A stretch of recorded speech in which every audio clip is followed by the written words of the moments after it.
I want to say first, hi, welcome to Ghetto Aerobics 123. Um, got some things on my mind.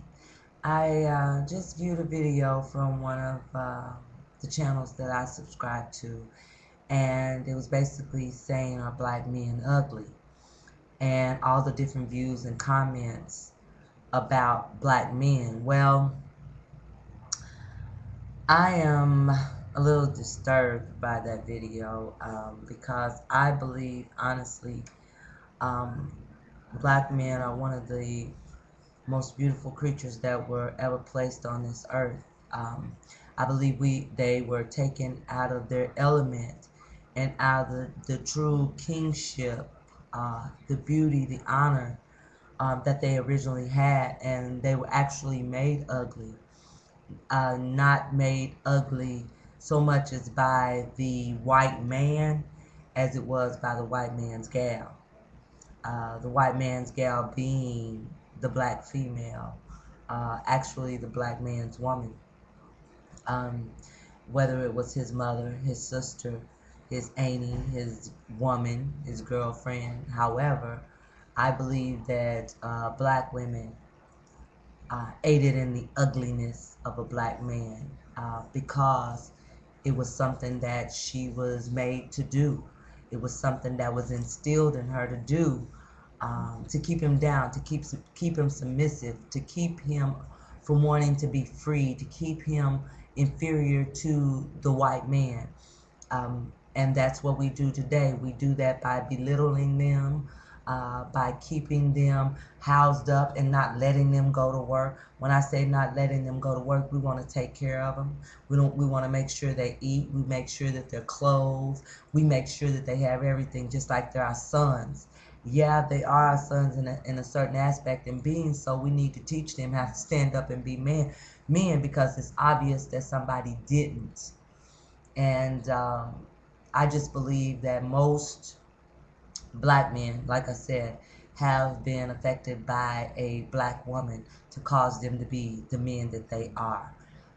If you think about it, back in the day in slavery time, they were stripped of their families. They were stripped of their nature, the desire to be free, their loving, caring nature that was definitely a part of who they are. Because if it wasn't, they couldn't have cultivated the grounds and kept the grounds as they did. They wouldn't have been the kings of their families that they were. They wouldn't be able to teach their sons how to be kings and their daughters how to be queens. They wouldn't have been able to do any of that. But yet, being brought over to America, um, they were stripped of all of that. And instead of the males going through the rites of passage, they're wearing grass skirts now instead of the females being the strong, powerful women and taking care of their families and nurturing and caring for their families as they supposed to or as they should.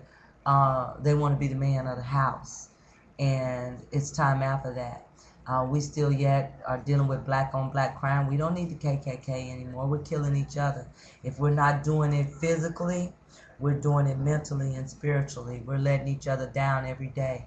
We don't understand why the black person doesn't want to read or is more apt to go do something else opposed to reading. And that's one simple reason.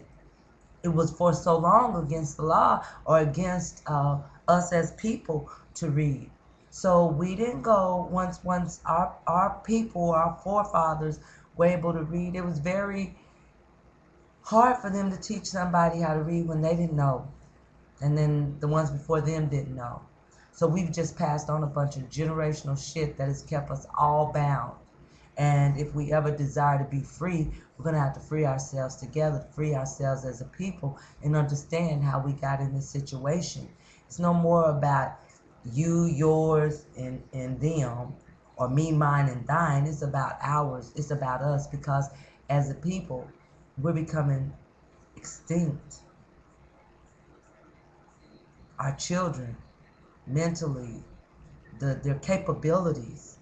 What are we teaching them? What are we um, embedding in them? What are we putting in their lives that is of some value or of some substance?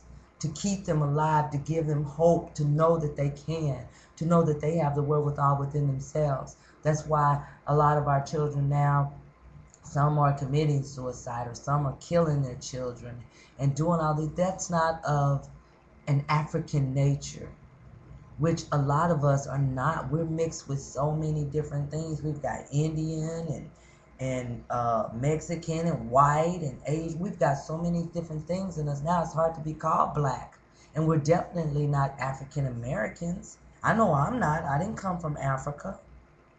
But at any rate, I'm sure some of my ancestors did at some point, but I know I have a lot of Indian in me and a lot of other things. So it's not a confusion about who I am, and there's not a confusion about who all is in me. What it is that that doesn't matter. What is in me is the heart that I have and the love that I have for people. And if you want to ask if a black man is good looking or fine or whatever, look at yourself. What is he to you? And that's all that matters, because what he is to you can be determined by what you are to you.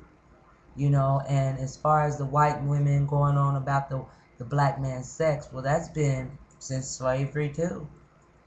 Only thing is that they hide behind a camera here to talk about it, and never really made a big thing about it anywhere else, other than when they wanted to claim rape because it was so good and he wouldn't want to give them anymore. I don't know. Maybe that's it. I don't know. But yeah, the black man was more than just a stud in the slave cabins. Yeah. At any rate, he's a fine man. He's a wonderful man, and he's a king by right, and he deserves his props. Peace.